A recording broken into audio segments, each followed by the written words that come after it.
Bonjour à toutes et à tous et bienvenue dans cette nouvelle vidéo de configuration de référence qui arrive avec un petit peu de retard puisque le début d'année ne s'y prêtait pas trop. Déjà parce qu'il n'y avait pas beaucoup de changements par rapport aux dernières configs qu'on avait fait et parce qu'il n'y avait pas eu suffisamment de différence de prix non plus pour le justifier. Et là très clairement c'était le bon moment pour vous refaire des configs de référence puisqu'on se retrouve avec à la fois les 6e génération de processeurs Core donc qui permettent d'abaisser encore les consommations tout en augmentant un petit peu les puissances de calcul et des très belles baisses de prix sur les SSD, sur la RAM, sur un petit peu les graphismes, etc. Bref, on a quand même beaucoup de choses qui ont pas mal évolué, ça méritait de mettre un petit peu à jour tout ça, parce que ça permet de monter un peu en gamme sur les grosses configs qui vous intéressaient le plus, à savoir les configs gamer et les configs bureautiques, tout en baissant un petit peu certains tarifs, donc c'est quand même pas mal. Et donc comme d'habitude, on se retrouve avec Jonas pour cette vidéo, donc bonjour Jonas. À tous. Qui va m'accompagner encore une fois aujourd'hui pour vous détailler un petit peu, puisqu'on a fait la sélection des pièces ensemble. On a eu quelques débats un peu techniques pour se mettre d'accord quand même, mais on est arrivé sur des choses qui nous semblent être des très bons rapports voilà, qualité, performance, prix, sur chaque gamme qu'on avait étudiée précédemment. Nous n'aurons toujours pas de config Home Cinéma sur cette vidéo, puisque comme la vidéo précédente, que vous pourrez donc retrouver ici si vous le souhaitez, on vous conseille de partir sur des PC tout en un, puisque si vous voulez un PC compact, par exemple un Acer Revo One ou un Intel Nuke fera parfaitement le job. Et pour la configuration hors norme, on ne la fera pas non plus, pour la bonne et simple raison qu'il n'y a pas eu beaucoup de changements sur le très haut de gamme pour justifier d'en refaire une, que ça nous aurait pris beaucoup de temps, et surtout qu'il y a quasiment personne, pour ne pas dire personne, qui l'achèterait. Donc voilà, au-delà du délire qu'on s'était fait la dernière fois, il n'y a pas vraiment de raison de réitérer ce délire pour l'instant. Si les configs évoluent réellement, qu'il y a des nouvelles technos qui sortent ou quoi que ce soit, pourquoi pas, histoire qu'on s'y intéresse et qu'on se documente sur le sujet, mais pour l'instant c'est pas vraiment d'actualité. Donc vous allez retrouver, que je recompte, 1, 2, 3, 4, 5 références, donc on va commencer avec du low cost, ensuite on verra du bureautique et multimédia, donc la bonne config à tout faire.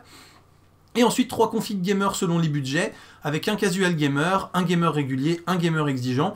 Le casual étant donc celui qui va en gros vouloir jouer de temps en temps à tous les jeux, mais sans prétention graphique ni en termes de puissance globale. Le gamer régulier va vouloir jouer à tous les derniers jeux, avec des configurations déjà sympas au niveau aspect graphique, mais avec un budget qui reste quand même restreint. Et le gamer exigeant, lui, veut vraiment pouvoir jouer aux derniers jeux, avec à peu près tout d'activé, y compris commencer à titiller de la 4K ou de la VR éventuellement. Et donc dans ce cas-là, entre la config de base et les variantes qu'on va vous proposer, eh ben, il y aura de quoi faire dans ce domaine-là. Vous allez pouvoir cliquer directement sur le petit menu, sur la config qui vous intéresse, pour y accéder directement et ne pas regarder toutes les configs qui ne vous intéressent pas. Donc, on commence par la config low cost. Low cost, tout à fait. On va monter de crescendo en prix. Donc, config low cost, le but, on le rappelle, hein, c'est vraiment d'avoir quelque chose qui est utilisable pour les usages classiques. Donc, ouais, de la bureautique très légère, de l'internet, surf, 2-3 vidéos sur YouTube, etc. Mais on s'arrête là, on lui en demande vraiment pas plus, et d'avoir vraiment le prix le plus contenu possible. Et là je pense qu'on a bien fait le truc, puisqu'on est en dessous de... à peine au-dessus de 200 € en fait, sans OS, et 300 € avec. Donc on est vraiment sur un prix très accessible. Voilà. Donc on va commencer par un boîtier, on revient sur un Zalman. Je me souviens plus de l'ancien, mais là on est passé sur le ZM-Z1. Voilà, bon, tout simplement pour une histoire de référencement, je crois que l'ancien boîtier n'était plus disponible. C'est ça, en tout cas très difficile à trouver. Donc on monte légèrement en prix sur le boîtier, mais voilà, ça se joue à 2-3 € près, c'est pas non plus la mort, et ça permet d'avoir quelque chose qui se trouve facilement. Voilà. La petite surprise, on commence les surprises, donc on vous a dit tout à l'heure baisse de prix, qui dit baisse de prix dit aussi montée en gamme possible, ce qui s'est un petit peu passé de manière générale. Donc là on retrouve un Sempron de chez AMD, mais un 2650, et qu'on a mis à une carte mère qui va bien avec. Hein. Je vous épargne le nom de la carte mère. Voilà, mais on vous mettra toutes les références de toute façon comme d'habitude dans la description, vous n'aurez plus qu'à cliquer pour retrouver. Voilà. Et la deuxième petite surprise, on y met directement 4 Go. Voilà, donc on était obligé de se contenter de 2 Go la dernière fois, et donc les belles baisses de prix qu'on a eues sur la RAM, là, c'était une excellente surprise, permettent d'être quand même un peu plus spacieux. 4 Go, ça permet vraiment de faire tous les usages courants sans être ennuyé. Voilà, on a pu passer à 1 Tera sur le disque, histoire de pouvoir stocker un peu tout ce qu'on voulait. On n'était qu'à 500 Go sur la dernière vidéo. Là, on a littéralement doublé de volume, mais pas de prix. Voilà, c'est ça, donc c'est très bien. La lime, on n'y a pas touché. La lime, on n'y a pas touché. On garde une 350 watts en 80+. Donc on est sur quelque chose qui a un bon rendement, une bonne qualité intrinsèque. Bon rapport qualité. Correct. Voilà. Et on y met un petit graveur. Oui, un lecteur graveur standard. Pratique. Voilà, le classique. Un Samsung, un noir, blanc. Bon, c'est plus les noirs en vogue maintenant. Les blancs sont même plus difficiles à trouver. C'est ça, ouais. Beaucoup plus cher quand on est dans un tarif contenu à 18 €. Voilà. Et sur ceux qui veulent passer sur Windows, on met une dernière version, donc on met du Windows 10. De toute façon, aujourd'hui, il n'y a pas de raison de passer sur une version précédente. Windows 10 propose tout ce qu'il y a à proposer. Et on est donc à 109 € quand même. Ce qui fait que à lui tout seul, Windows vous coûtera la modique proportion de 1/3 de votre PC low cost, puisque sans OS, on s'en sort à 212,87 €. Et avec OS, on s'en sort à 321,86 €. Voilà, bon, après, rien ne vous empêche de reprendre votre ancienne OS pour le remettre sur le nouveau PC. Si vous avez une ancienne version, une ancienne licence valable sur XP, sur Windows 7, sur quoi que ce soit, ça fera très bien le job. Vu les usages d'une config low cost, il n'y a pas forcément besoin de passer à Windows 10. Voilà. Après, on a donc les variantes. Voilà, donc comme d'habitude, les variantes qui vous permettent de monter un petit peu en gamme sur les points qui vous gênent sur la config de base. On monte aussi un petit peu en tarif, mais le rapport qualité-prix reste très contenu et très bien. Donc on change déjà le processeur. Voilà, on prend un Sempron à 3850. Donc on monte un peu en puissance, on fait quasiment un doublement de la puissance. On est à 80%, quoi, 90%. Pas loin. Voilà, et on passe de 28 à peine 31,50 €. Donc bon, à 3,50 € près, sincèrement, si vous n'êtes vraiment pas à l'euro près, passez sur le 38,50 directement. Voilà, le rapport prix-performance est très justifié et très en faveur surtout du 38,50. Voilà. Ensuite, si vous jugez que 4 Go c'est pas assez, que vous avez quand même besoin de 8 Go, même si vu le reste de la config, on n'est pas certain que vous ayez besoin de monter à 8 Go, vous pouvez rajouter 19,60 € pour rajouter un deuxième stick. Qu'à cela ne tienne, 8 Go, on est tranquille. Voilà. Vu le prix, encore une fois. Variante numéro 3, ce serait le cumul des deux premières. Normal. Ok. Et la 4 ? Eh ben, on change la ligne, on passe à une 430 watts, mais c'était vraiment pour voir venir. Parce que c'est vrai que la 350 watts peut paraître légère, mais ça reste une 80+. Voilà, et surtout la 430 passe en bronze. C'est ça qui est intéressant en fait en termes de consommation. Voilà. Donc c'est surtout ça, voilà, c'est le passage en bronze, parce que clairement un 350 watts, on est déjà largement suffisant vu la config qu'on met dedans, qui va vous pomper, aller au maximum 100 watts en tout. Et encore, donc voilà, mais clairement de toute façon, si on veut taper plus bas sur la capacité des alimentations, on tombe vraiment sur des marques qui sont absolument ignobles. On tombe sur du Advance, on tombe sur des trucs, on va le dire, des vraies merdes, des trucs qui prennent feu, des trucs qui s'arrêtent, on sait pas pourquoi, donc on préfère éviter. Voilà, on est sur quelque chose qui coûte 35 ou 50 €, on reste quand même sur quelque chose d'assez correct en termes de prix, ça vaut pas le coup de prendre ce genre de risque. Tout à fait. Maintenant, pour terminer cette configuration, je veux juste soulever le débat qu'il y a eu, c'est-à-dire que vous regarderez finalement la configuration, le prix de cette configuration, et là vous serez en droit de vous dire « Ouais, mais pour ce prix-là, j'ai une très bonne tablette qui fait ce dont j'ai besoin ». C'est vrai. Donc effectivement, si vous visez de la mobilité plutôt que du PC fixe, surtout que là, on n'a pas d'écran, on n'a pas de clavier, on n'a pas de souris non plus, alors que la tablette, il y a déjà l'écran. Si c'est vraiment pour faire juste du surf web, regarder des vidéos et taper 2-3 mails ou 2-3 documents dans un Google Docs ou un équivalent, clairement, la possibilité d'une tablette peut se justifie. Ouais. Et avec un petit clavier Bluetooth en plus, ça passe très bien pour avoir la possibilité de taper quand même avec un vrai clavier. Tout à fait. Donc maintenant, je pense qu'à terme, la configuration low cost risque peut-être de disparaître. C'est ça, sauf si les prix continuent de baisser. Voilà. Mais dans ce cas-là, les tablettes baisseraient aussi, je pense. Après voilà, la seule raison qui peut vous faire partir sur un PC low cost, c'est vraiment parce que vous avez des périphériques importants. Par exemple, vous scannez beaucoup de documents, ou alors vous imprimez beaucoup, ou vous avez besoin de travailler sur 2 écrans par exemple pour avoir un peu de flexibilité sur certaines choses. Voilà, c'est juste la seule raison. C'est en fonction de vos besoins. Configuration bureautique et multimédia. Donc là, on va dire que c'est vraiment la config familiale bonne à tout faire. Couteau suisse. Voilà, sur laquelle on essaye de garder un budget extrêmement contenu. Hein. On a à peine, en gros, 50-60 € d'écart avec la config la plus basse, qui est notre config low cost. Mais là, en gros, vous pouvez vraiment faire tout ce qu'on peut demander à un ordinateur familial. Donc, même de la bureautique un tout petit peu avancée, même jouer à des petits jeux simplistes, voilà, ou des trucs en flash sur Internet sans que ça pose de soucis. Avoir un peu d'onglets ouverts sur un navigateur sans que ça pose de soucis non plus. Voilà, vraiment la config qui fait à peu près tout ce qu'on peut lui demander de base, hormis le jeu avancé. Voilà, pour tout le monde. Et être à l'aise pour tout le monde. Voilà, donc on commence avec un boîtier Zalman ZM-Z1, donc on l'a remplacé par rapport au précédent pour permettre de trouver la référence, puisque le précédent ne se trouvait plus vraiment en termes de présence en catalogue. Voilà. Ensuite, au niveau de la carte mère... Pas de changement notable de ce côté-ci. C'est ça, on a gardé la même. Exactement. On a juste réactualisé le prix, puisqu'elle a baissé. Puisqu'elle a baissé, et pas qu'un peu. J'ai oublié le chiffre. Ouais, mais on avait, je crois, 7-8 € d'écart sur une carte mère à 50 €, ça commence à faire un bon pourcentage, quoi. C'est cela. Donc, on le répète, pas de changement de ce côté-là, c'est la même que la précédente. Du coup, le processeur, on y met le même. C'est ça, le G3240. N'a pas bougé, sauf son prix, a subi un léger lifting. Voilà. Vers le bas, ce qui est toujours bon.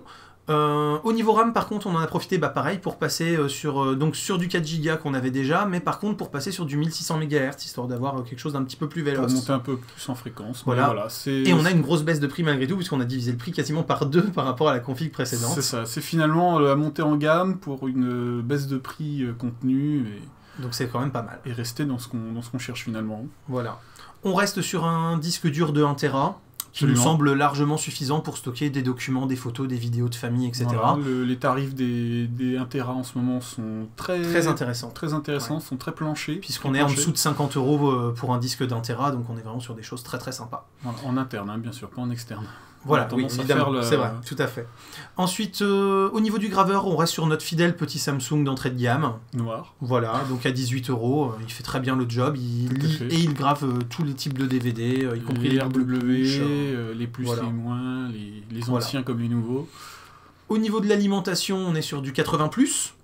350 watts, ça fait le job. Corsair, ça fait tout à fait le job. Et c'est largement suffisant au regard de la config. Absolument. Voilà, donc on a quelque chose vraiment de très homogène. Très standard, polyvalent. Oui, polyvalent, voilà, tout à fait. Et en plus, on a la possibilité, si on le veut, de rajouter une petite carte graphique dédiée si on veut commencer à taquiner légèrement du petit jeu sans prétention graphique. Il y a la place sur la carte mère, et donc, c'est permis. Voilà, la carte mère est prévue pour, et donc c'est pour ça qu'on vous propose dans les variantes, entre autres, une carte graphique. Donc les variantes... On propose de monter en disque dur. Alors, les variantes, on change de disque dur. Pourquoi 1 Tera si on peut avoir 2 Tera? Voilà. Donc, on passe à 80 € en gros le disque au lieu de 45. Donc, en plus, le rapport nombre de Tera prix est encore plus intéressant sur ce 2 Tera. C'est la logique des disques durs. Plus vous montez dans le disque dur et le rapport Teraoctet prix sera meilleur. Tout à fait. À quelques exceptions près. Ouais. Sur les 6 Tera par exemple, les 8. Quand même. Ensuite, au niveau d'une carte graphique dédiée. Alors, la deuxième variante, c'est la carte graphique dédiée. Donc, on a pris une R7 240, 2 Go. Voilà. Prix très contenu, 60 €. Mais là, à ce prix-là, vous avez quand même une carte graphique dédiée qui vous dépannera dans beaucoup de jeux. Voilà, qui gère quand même le DirectX 11, qui fait du décodage matériel de vidéo haute définition, qui peut permettre de prendre en charge jusqu'à 3 écrans si vous le souhaitez. Voilà, donc si vous voulez faire un peu de bureautique avancée, un peu de trucs comme ça, ou voilà, vous avez besoin de plusieurs écrans, de plusieurs fenêtres, elle fera parfaitement le job, et donc elle commence à taquiner des petits jeux gentils. Bon, on ne poussera pas les graphismes bien évidemment, mais ça permet de tester les derniers jeux si on le veut. Elle peut le faire. Et ensuite, pareil, on passe sur une alimentation de meilleure qualité. Donc 400 watts. Mais surtout, on passe en gold. On passe en gold. 80 plus gold.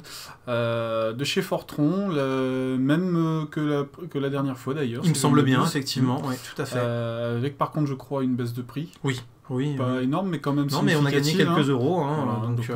Voilà. Les prix restent de toute manière, de manière générale, très planchés. Voilà, et donc on se retrouve vraiment avec une config extrêmement intéressante, puisque on démarre avec 250 € hors OS. et on arrive à 363 € avec OS. Voilà. Et si on prend la petite ATI R7, là, on rajoute à peine 60 €, donc ça veut dire que pour à peine 400-430 €, on a un ordi vraiment très très polyvalent pour la famille, qui gérera à peu près tout ce qu'on lui demande, et voilà, on est sur un prix extrêmement compétitif. Voilà. Alors, si vous voulez jouer avec un budget extrêmement restreint, on va être à peine plus cher qu'une console de jeu next-gen, en gros, on va être autour de 500 € de hardware, mais on va déjà avoir des possibilités qui sont sympas. Voire peut-être même un peu plus, mais après c'est un autre débat. Voilà. Donc au niveau du boîtier, on a choisi un Zalman ZM-Z1. Le but étant, voilà, alors neutre effectivement sur le plan cosmétique. Les goûts et les couleurs, ça ne se discute pas. Vous pouvez prendre celui que vous voulez après. Exactement. Et surtout, nous, on a changé le boîtier qu'on avait mis en référence par rapport à la dernière vidéo pour la bonne et simple raison que le précédent est un peu discontinué, donc on a du mal à le trouver en catalogue. Donc là, au moins, vous avez une référence actualisée et disponible en stock très largement. Dans une même gamme de prix. Ensuite, au niveau de la carte mère, on passe sur les nouvelles gammes de processeurs, donc on change de gamme de carte mère. Alors là, belle surprise que voilà, nous changeons de génération, donc on passe à la génération 6 de chez Intel, et en même temps, on s'offre une baisse de prix. Vous allez avoir plus puissant, moins de consommation, baisse de tarif, donc il n'y avait aucune raison de se priver de vous faire profiter de cette dernière génération. Ah, clairement. Et donc on part avec une carte mère MSI en chipset H110M. Voilà, si tu le dis. Voilà.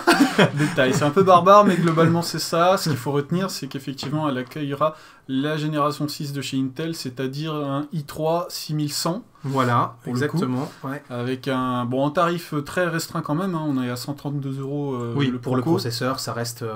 Vu un rapport qualité-prix assez sympa. Voilà. On y rajoute donc 8 Go de RAM d'entrée. Tant qu'à faire, voilà. 2 x 4, donc 2 barrettes de 4 Go pour un prix contenu de 43 €. Ouais. C'est franchement... On vous le disait en introduction qu'il y avait des grosses baisses de prix sur la RAM, bah voilà, on divise quasiment par 2, donc on en profite vraiment. C'est presque hallucinant. On vous met un disque dur de 1 Tera. Standard chez classique. Seagate. Bon, ça permet de stocker quelques jeux, quelques vidéos sans souci, vraiment pas de problème. Même. En alimentation, on est sur de la 80+, 350 watts. De chez Corsair, qui fait tout à fait le boulot, même avec les cartes graphiques dédiées, elle les supporte largement. Voilà, on est vraiment sur quelque chose de suffisant. Et donc la carte graphique dédiée, on part sur une 750 Ti. Voilà, GTX, voilà. 750 s'il vous plaît. Et donc c'est vrai que même si c'est une génération 7, et ben, au final ça reste un excellent rapport puissance-prix. Tout à fait. Les 750 ont encore de bons restes. Là, elle est en version TI. Donc un petit peu boosté. Un petit peu boosté, avec un tarif qui, lui, a aussi eu un coup de lifting, à 119 €.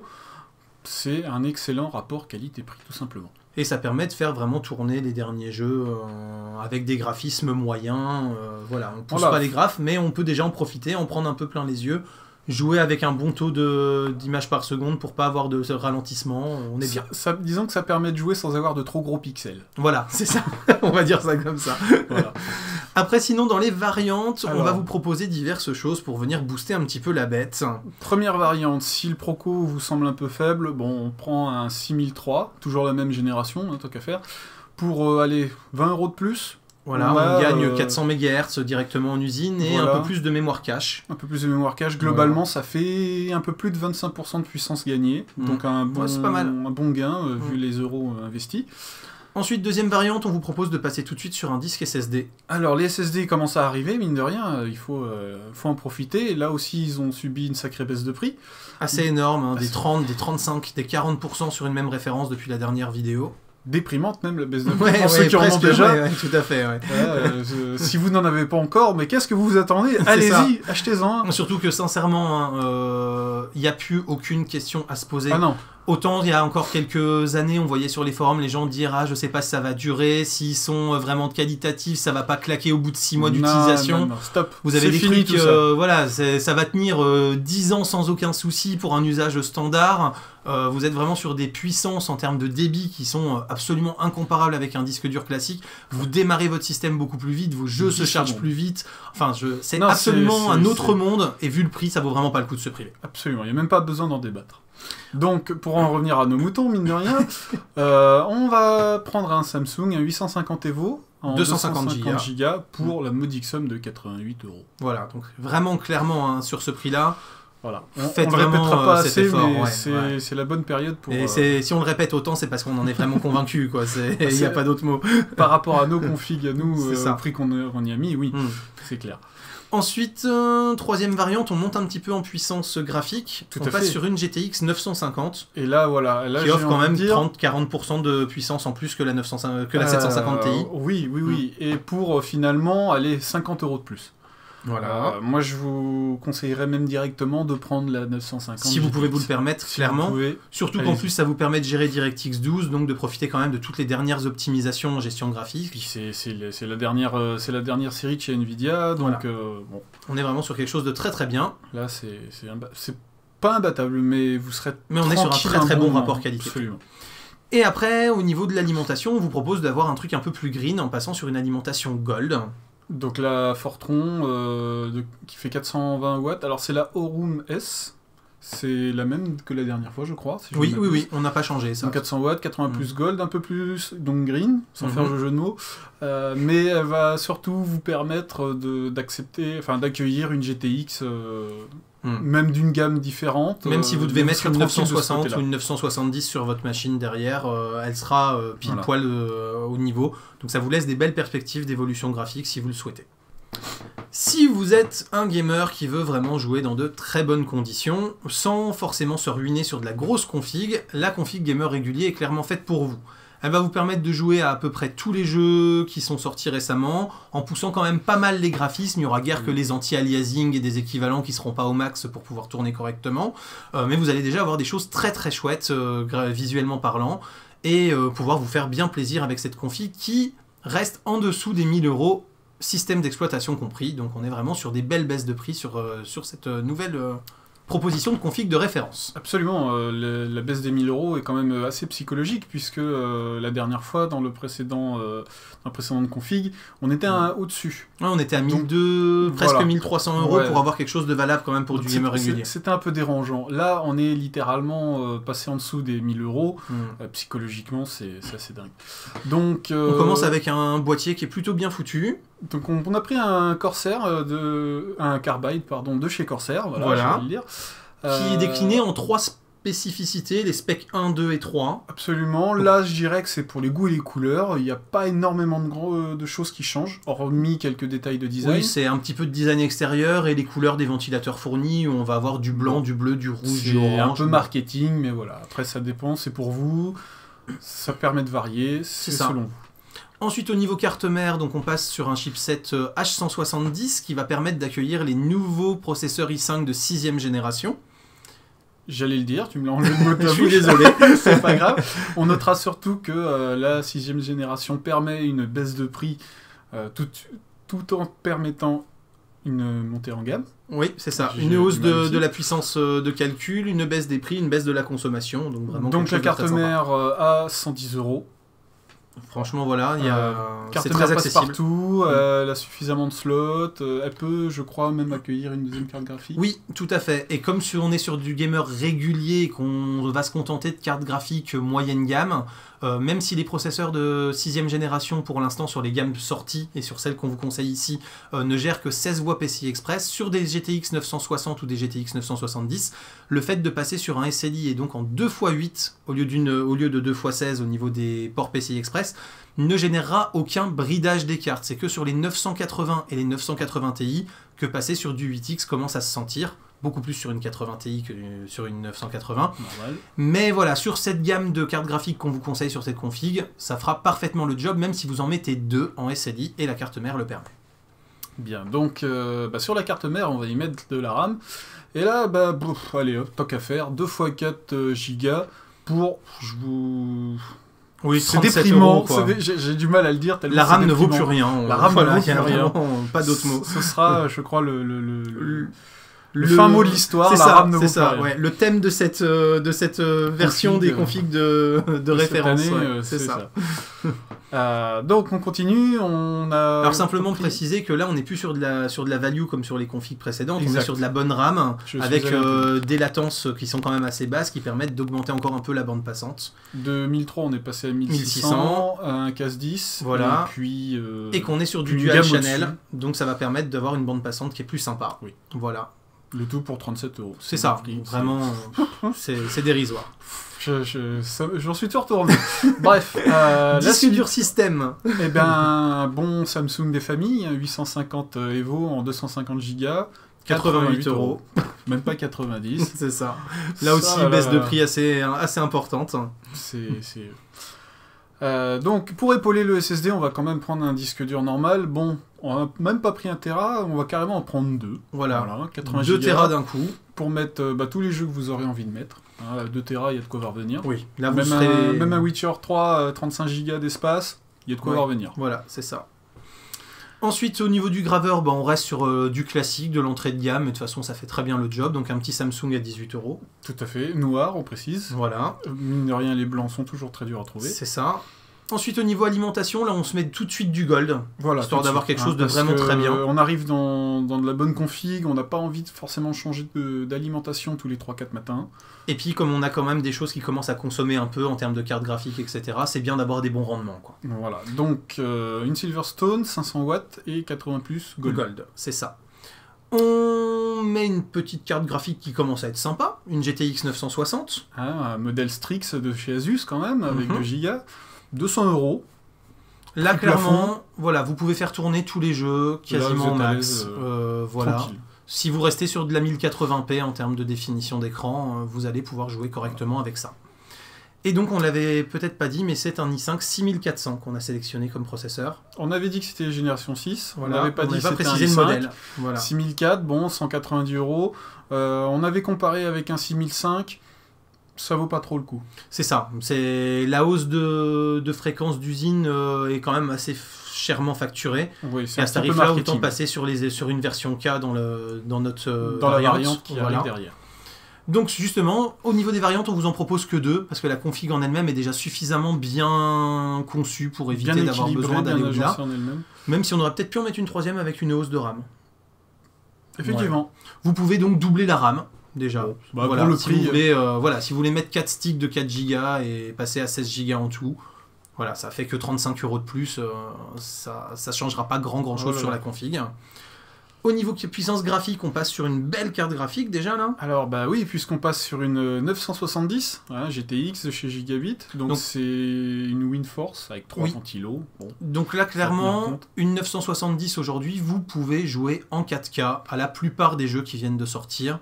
Avec des framerate qui sont pas dégueulasses, hein. On va avoir des 50-60 images par seconde. Voilà, à partir du moment où vous avez au moins 30 images secondes, vous êtes tranquille. Déjà. Et là, on est clairement au-dessus sur la plupart des jeux récents. Donc la 970 est clairement suffisante à 99% des joueurs. C'est ça. Après, c'est des réglages graphiques, c'est à vous de trouver selon ce que vous voulez et ce que vous ne voulez pas. En sachant quand même, par contre, que les pilotes NVIDIA sont très bien faits à ce niveau-là pour optimiser en fonction de la carte. Vous avez un clic à faire, ça vous met les meilleurs réglages possibles pour exploiter votre carte au mieux sans avoir de ralentissement. Voilà, ça roule tout seul, quoi. Et si vous voulez aller un peu plus loin au niveau processeur... Eh ben non pas le 6005, comme je vous en parlais, mais là, carrément un 6600K. Donc version débridée. C'est ça. Donc là, c'est vraiment si vous voulez commencer à taquiner de l'overclocking, ou en tout cas pouvoir... à l'avenir overclocker le processeur quand il commencera à montrer quelques limites pour faire durer encore un peu plus votre config et l'amortir sur plus longtemps. Absolument. Donc au niveau des prix de cette configuration, de base on est à un peu en dessous de 900 € sans OS, à peine en dessous de 1000 € avec. Donc on est quand même sur des seuils psychologiques assez intéressants.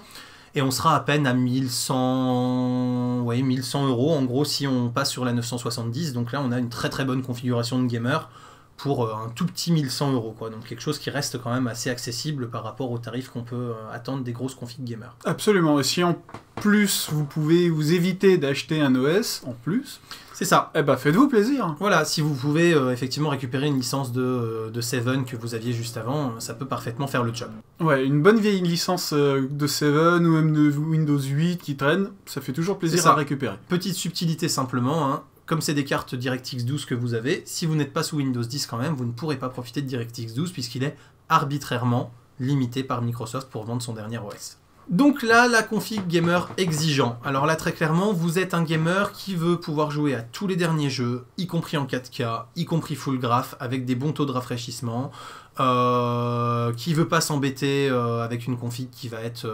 dépassée d'ici 1 ou 2 ans, qui veut même pouvoir tâter de la VR s'il faut, et qui peut surtout la faire évoluer en rajoutant une deuxième carte graphique, en montant en gamme de processeurs après s'il faut, en overclockant largement les choses. Enfin voilà, on a vraiment quelque chose de très robuste au départ et de super durable.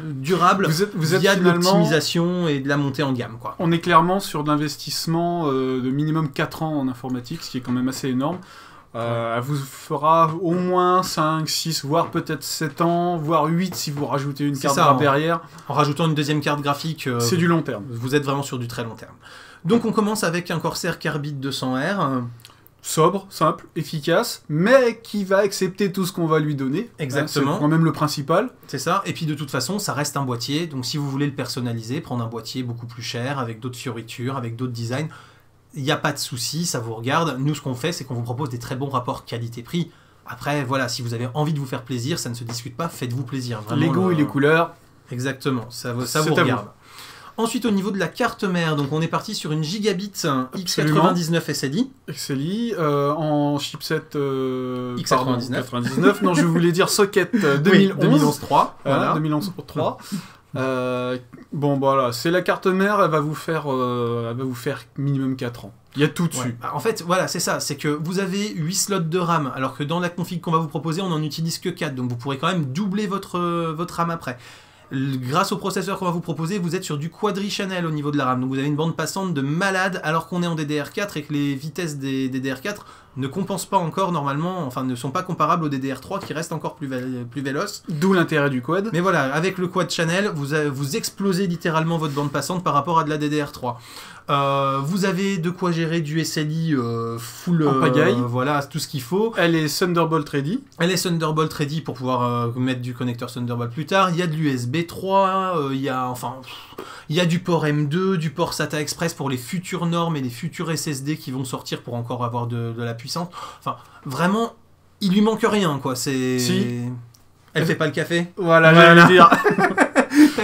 Bientôt, peut-être un jour. Voilà, non mais sinon il y a tout ce qu'il faut, quoi. Non, franchement, elle est absolument nickel. Et même petite fioriture, la petite cerise sur le gâteau et même la pointe de crème sur la cerise sur le gâteau. La plaque IO-Shield à l'arrière, donc là vous avez tous les connecteurs de la carte, est rétroéclairé.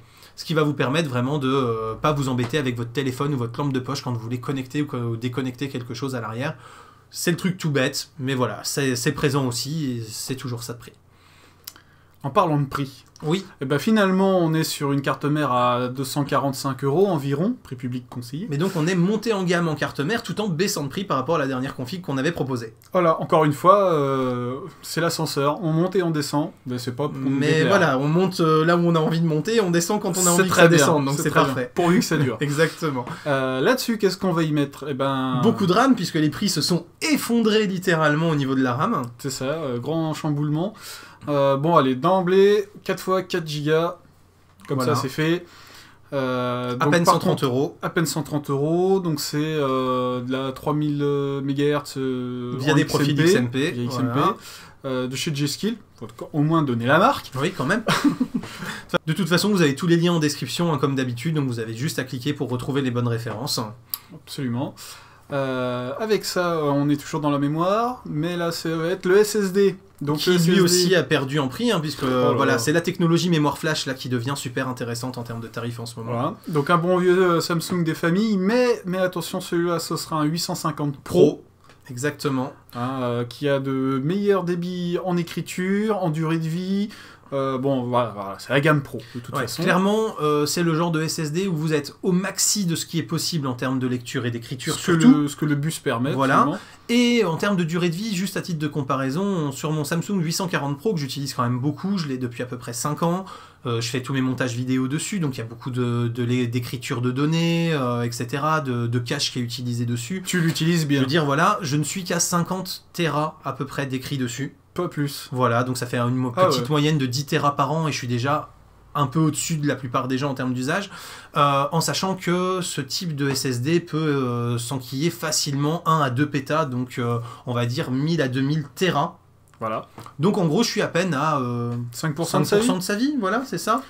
Et ça fait déjà 5-6 ans que je l'utilise. Donc clairement, je l'aurais changé, pas parce qu'il va rendre l'âme le jour où je le changerai, simplement parce qu'il sera dépassé technologiquement, mais il fonctionnera encore comme au premier jour, quoi. La vie marketing en informatique est vachement plus courte que la vie réelle. C'est clair, exactement. C'est incroyable. Et donc voilà, si vous voyez sur des forums des gens qui s'interrogent, qui vous disent « Ah, mais je suis pas très sûr que c'est durable, que ça fonctionne ». Alors, il y a 10 ans, quand la technologie commençait à arriver, on pouvait se poser la question. Aujourd'hui, il y a eu suffisamment de tests extrêmement poussés, massifs, nombreux, qui arrivent tous à la même conclusion pour dire que non, il n'y a aucun souci, il n'y a aucun risque, et que vous pouvez y aller, c'est parfaitement durable et parfaitement fiable. Et donc pour lui ajouter du stockage à cet ordinateur, on rajoute un gros disque dur à côté. Ah bah tant qu'à faire, vas-y. 4 Tera. 4 Tera d'emblée de chez Western. Alors on a pris la série Red. Pourquoi la série Red? Parce que tout simplement il y a 3 ans de garantie, mais que finalement en ce moment les prix s'alignent sur les autres gammes de Purple, pas forcément la Green, mais au moins la Purple. Voilà. Et la différence c'est quoi? C'est les 3 ans de garantie. C'est les 3 ans de garantie. Alors pourquoi se priver? C'est ça, on reste sur un prix qui là encore est plus bas que celui qu'on vous a proposé sur les dernières vidéos, pour monter un peu en gamme et avoir plus de durée de garantie, donc plus de sérénité quand même. Ça valait pas le coup de se priver encore une fois. Absolument. Au niveau du graveur, on reste sur notre Samsung d'entrée de gamme en version noire, 18 €. Voilà, il fait le job, il mange à peu près tout ce qu'on veut en DVD, plus, moins, réinscriptible, etc. RW, compagnie, Lightscript je crois, même oui, qu'il fait. Tout à fait. Voilà. Bon. Tout ce qu'il faut. Au niveau processeur... Alors le processeur, donc on est sur les anciennes générations, donc génération 5, mais on vous a quand même pris un i7, un 5820K s'il vous plaît. Voilà. On est dans la config gamer exigeant quand même. Donc on est quand même sur un 6 corps hyper tridé, donc on a 12 fils logiques, 6 cœurs physiques. Simplement petite précision, pourquoi avoir pris une génération 5 et pas une génération 6 ? Eh bien parce que pour l'instant, les processeurs Intel Core de 6ème génération, le haut de gamme n'est pas encore sorti. C'est-à-dire que la gamme équivalente à ceux-là dans la génération 5 n'existe pas pour l'instant. Elle devrait sortir là en fin d'année. On n'est pas encore tout à fait sur des dates. Intel n'a pas communiqué officiellement dessus. Et donc, on se retrouve avec des processeurs de 6ème génération qui ne savent pas gérer plus de 16 voies PCI Express. Donc si vous avez une simple 970 ou une simple 980 ou même une seule 980 Ti, pas de souci, ça fait très bien le job. Mais si vous voulez commencer à aller taquiner du SLI de 980, eh bien vous allez commencer à avoir à peu près 5-7% de perte.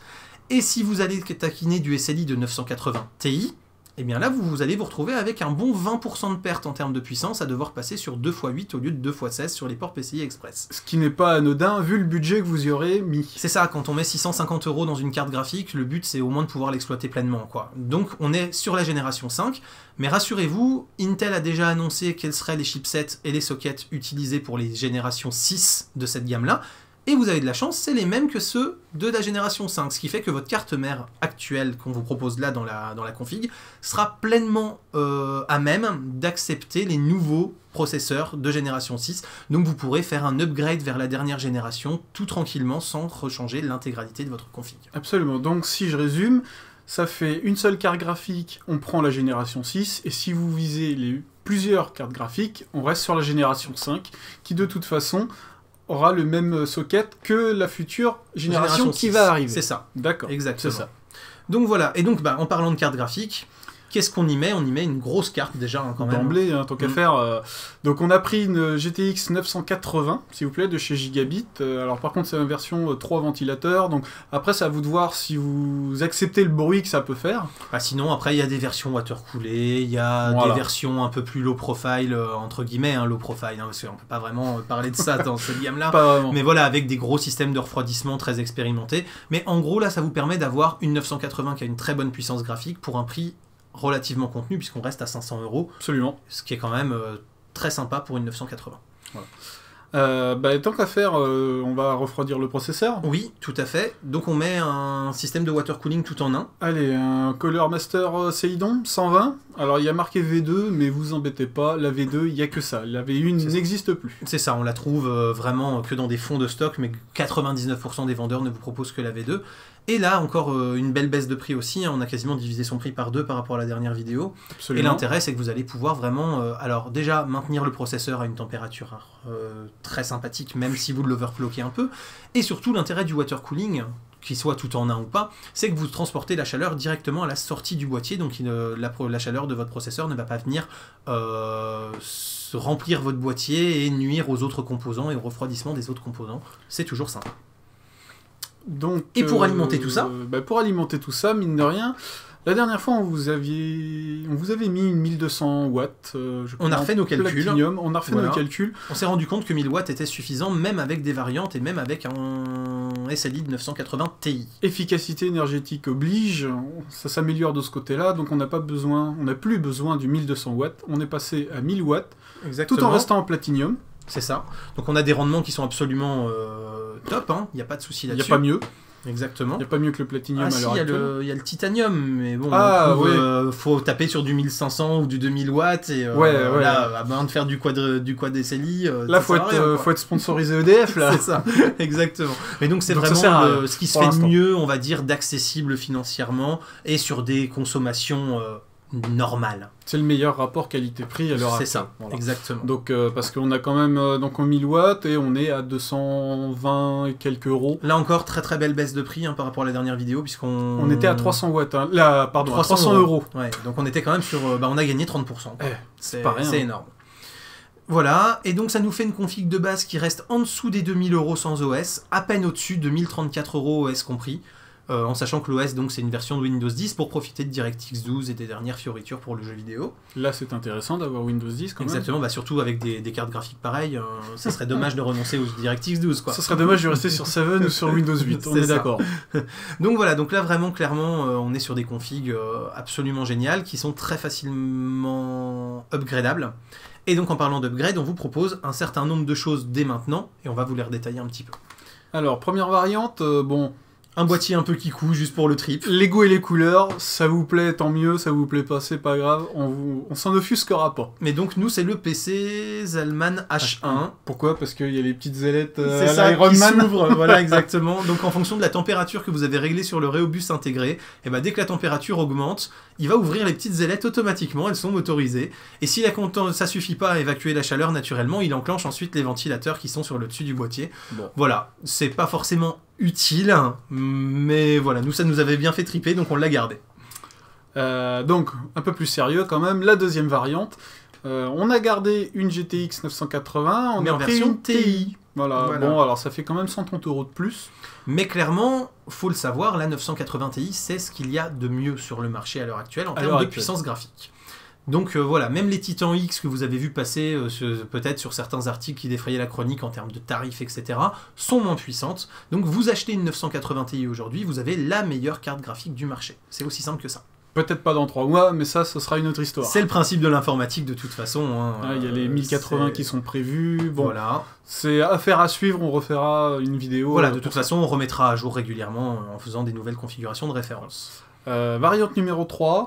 Passer sur un processeur Intel 5930K en i7. Ça fait quand même 100 € de plus 200 ? Oui, c'est ça, oui, 200 € de plus. Quasiment 200 € de plus. Mais... ça permet d'avoir 40 voix PCI Express au lieu de 28.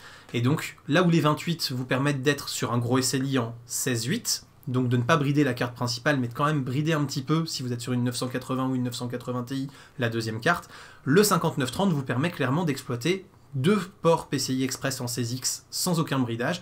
Et donc là, même si vous avez 2 980 Ti en SLI, vous pouvez les exploiter plein pot, elles seront absolument pas gênées par le processeur. Donc si vous avez le budget, allez-y, prenez le 5930. Et donc en fait, et faites-vous plaisir. Voilà, c'est surtout le 5930, prenez-le si vous prévoyez de mettre une première 980 Ti et d'en mettre une deuxième à l'avenir pour upgrader votre config, où là c'est vraiment nécessaire pour pas vous retrouver bridé. Ouais. Si vous avez qu'une 980 au départ et que vous voulez ne mettre qu'une deuxième 980 au départ, pas passer sur des Ti à l'avenir, le 5820 fera parfaitement le job, le bridage sera négligeable. Voilà, et dernière variante. Alors, petite variante, une fois n'est pas coutume, on a viré le graveur. Et on vous a mis un graveur de Blu-ray. Voilà, alors... tant qu'à faire, autant prendre un bon graveur, c'est-à-dire qu'on vous a pris un Pioneer. Tout à fait, puisque parce qu'il y a des études très sérieuses qui ont été faites par un laboratoire français. BDL, je crois. Oui, c'est ça, tout à fait, bien. Qui a montré que Pioneer avait une avance absolument colossale sur la qualité de gravure encore aujourd'hui sur les Blu-ray, et que un même support gravé par un graveur Blu-ray Pioneer et par un graveur Blu-ray d'un autre constructeur, quel qu'il soit, était bien mieux gravé et beaucoup plus durable en fait avec le Pioneer. Donc quitte à vous proposer un graveur de Blu-ray, eh ben, on vous propose quelque chose qui fait que vos Blu-ray seront toujours lisibles 2 ou 3 ans après les avoir gravés, plutôt que d'avoir des données qui soient perdues au bout de 6 mois. Ce serait dommage vu la quantité de données qu'on peut mettre sur un Blu-ray. C'est ça, à 50 ou 100 gigas la galette, c'est bien de pouvoir les préserver un peu, quoi. Ouais, alors quitte à mettre 100 € dans un graveur Blu-ray, autant que ce soit un graveur de qualité. Exactement. Et donc voilà, on s'en tire, comme on vous disait, pour 2000 € avec OS sur la config de base, on va monter à 2500-2600 € si vous prenez à la fois le 5930 et la 980 Ti. Mais voilà, clairement là, en termes d'évolution possible, même si la VR continue de devenir encore plus exigeante, même si la 4K s'impose avec encore plus de filtres graphiques, etc., vous êtes vraiment prêt pour l'avenir, et là, franchement, vous pourrez la faire évoluer tranquillement dans les 5-6 ans qui viennent, et vous changerez de PC dans 7-8 ans, quoi. Oui. Voilà.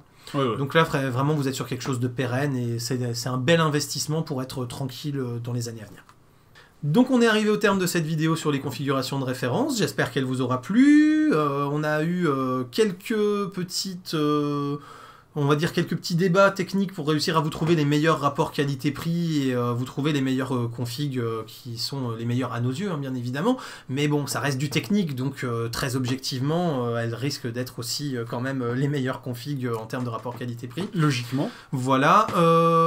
On mettra bien sûr à jour, comme d'habitude, les configs avec une nouvelle vidéo quand des évolutions seront suffisamment présentes pour mériter de mettre à jour. Ça sera toujours avec Jonas, il n'y a pas de raison que ça change, puisque ça marche plutôt bien comme équipe pour les créations. D'ici là, vous connaissez le principe, si vous voulez vous abonner à la chaîne, vous avez YouTube, si vous voulez me suivre sur les réseaux sociaux, découvrir mon site, partagez bien évidemment la vidéo, vous avez Tipeee pour soutenir éventuellement, je le rappelle encore une fois au cas où, les liens dans la description pour pouvoir ne pas vous tromper de référence au niveau des pièces qu'on vous a conseillées. Et puis d'ici là, continuez de regarder des vidéos sur YouTube, de rester curieux, de vous cultiver, et je vous dis à très bientôt pour plein de prochaines vidéos. Salut à tous. Bye bye. Bye bye.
Une bonne ligne.